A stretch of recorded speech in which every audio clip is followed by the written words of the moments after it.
So in this lesson, we are going to look at variables. What is a variable and how to define a variable in C#. A variable is nothing but a named memory slot where we want to store a piece of data.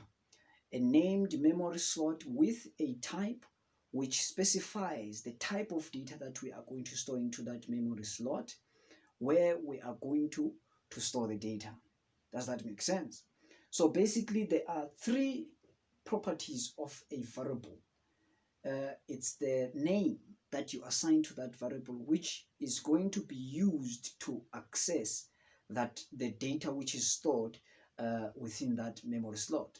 So you declare a variable. Declaring a variable, it's basically indicating to the compiler or requesting the compiler to allocate a certain amount of space where you will want to store a certain type of data. So when you declare a variable in C#, you basically specify the type of data that you are going to store into that variable, and the name that you are going to use to uniquely identify your variable, and the value that you want to store within that variable.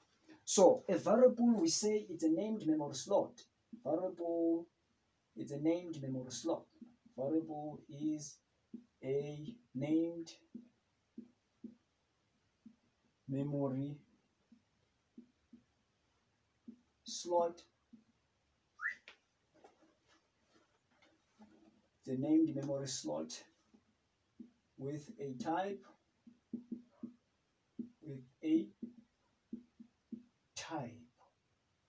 The named memory slot with a type.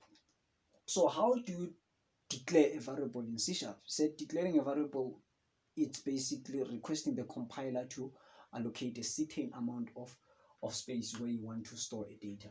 So when you declare a variable, you specify the type of data that you want to store into that variable, and then you also specify the name of that variable. The name, you use it to uniquely identify your variable, and the type, it's basically the type would be used by the compiler to be able to allocate enough space for the type of data that you are going to store into that variable.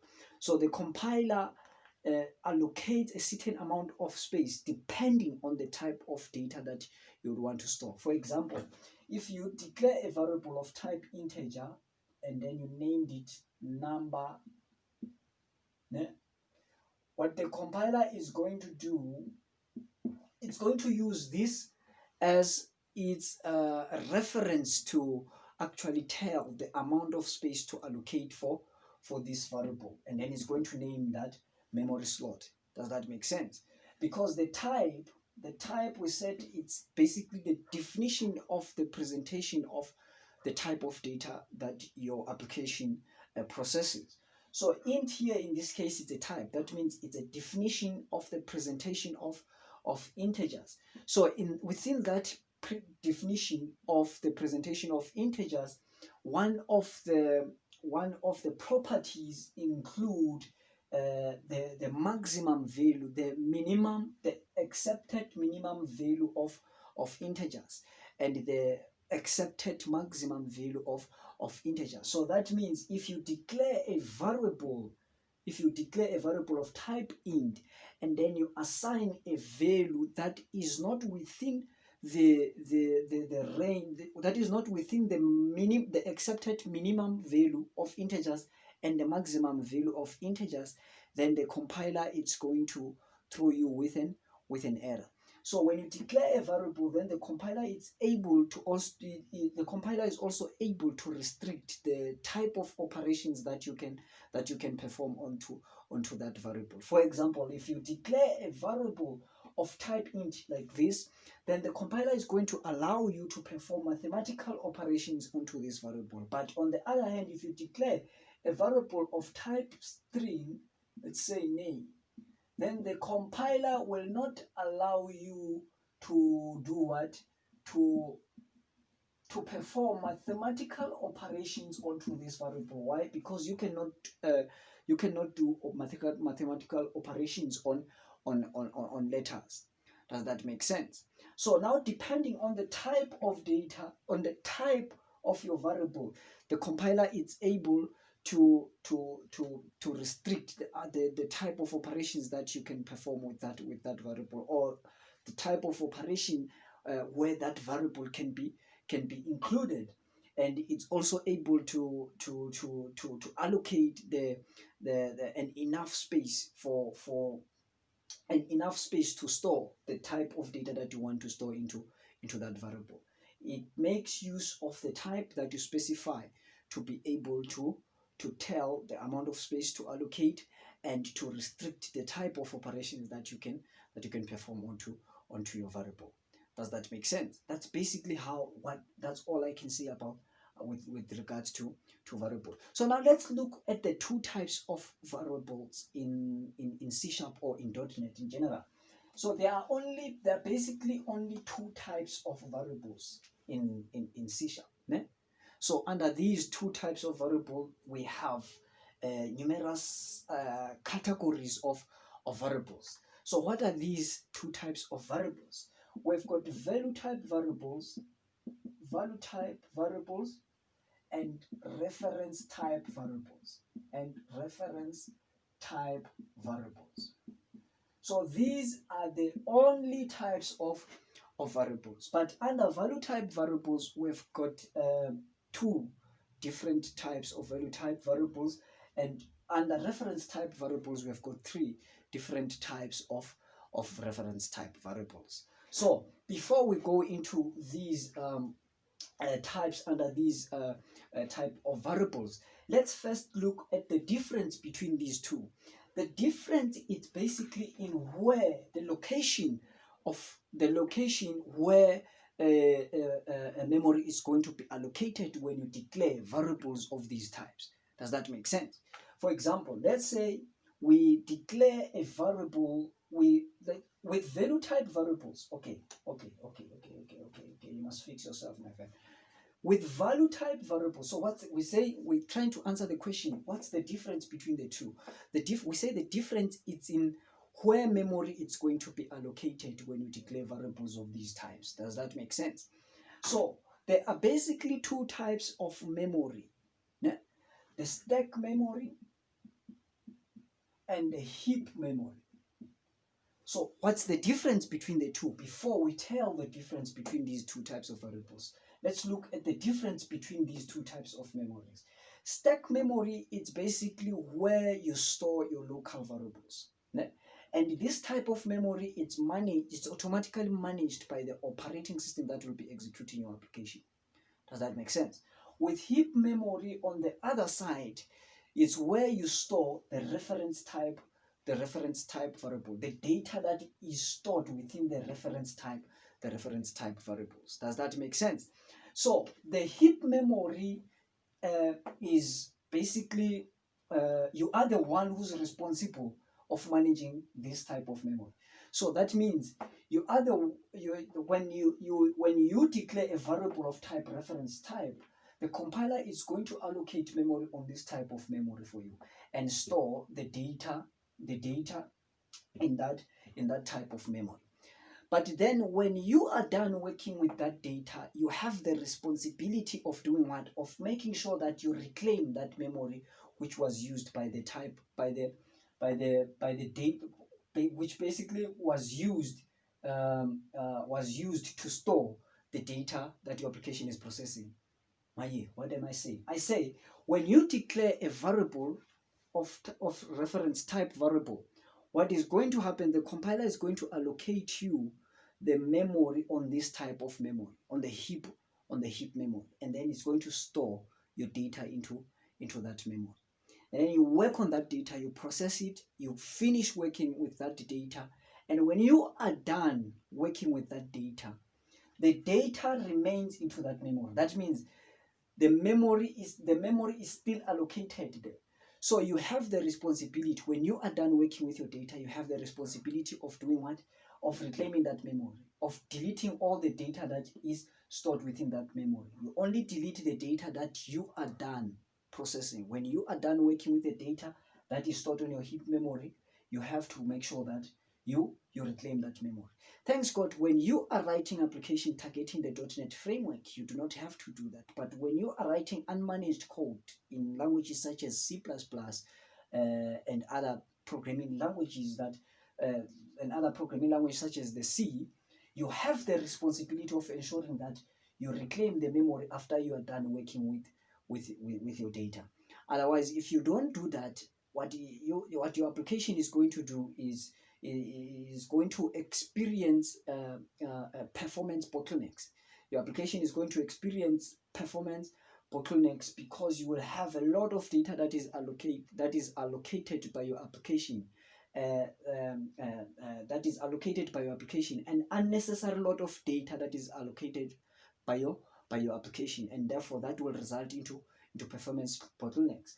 While on the other hand, with stack memory, this one is automatically managed by the operating system. So that means the operating system, when you work, let's say you declare a variable of type int somewhere here, né? And then you say number, you say number, let's say num1, we store 25 into that number, né? Then we make use of this number somewhere here. Let's say we declare another variable int. What do I want to do here? My God, let's say num2. It's number one, which is this one, number 1 plus, let's say, 25. So we declare this within a scope of a method. Yeah, this is what I wanted to do. We declare this within the scope of a method. Let's say our method is add. Let's remove these ones for now. Int, let's say we have this method add without parameters, and then we declare these variables, né? So when the compiler executes the code within this method, what it's going to do, not the compiler, the operating system, is going to allocate enough space to store this 25 and allocate enough space to store the sum of these numbers. So when it finishes executing the code within this add method, when it gets to this point, what it's going to do, it's going to reclaim all the memory that was allocated to store these values of data. It's going to remove them from the stack memory automatically. While on the other hand, if you declare within this method, if you declare a reference type variable, which, let's say, maybe we within somewhere on our code we have a class called person, p is equals to new person. This is a reference type variable. Person is a class, and we use new to create the reference to the data of this that is stored within this class. So the compiler is going to allocate memory to store the data of this variable on the heap memory. Then when this method returns, that means when the CLR gets to this point, the memory that is allocated to store the person data, it's not automatically reclaimed, except if you are writing an application targeting the .NET framework, because within one of its components, the .NET framework has a subcomponent that is responsible of managing this heap memory. But if you are writing your application in languages such as C++ and C, then you have a responsibility of making sure that you reclaim the memory that was allocated to store the data, the data within the person object. Does that make sense? So you will have the responsibility of ensuring that you will reclaim all the memory that was allocated to store the data within this person object. Does that make sense? So basically, the stack memory is automatically managed by the operating system. That means when the method that declared the variables returns, the operating system ensures that it reclaims all the memory that was allocated to store the data that was allocated by the returning method. You know it.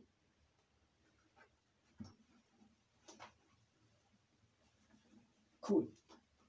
So stack memory is automatically managed by the operating system. Heap memory is managed by, you have the responsibility, except that if we are targeting the .NET framework, then the garbage collector is going to manage that memory for us. So we said we have these two types of variable: value type variables,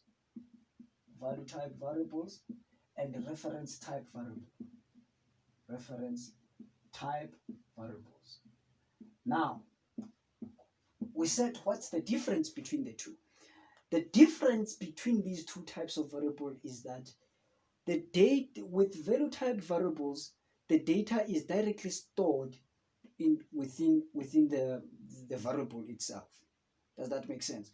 While with reference type variable, you do not directly store the data within the reference type variable. You basically store the reference to the data. Does that make sense?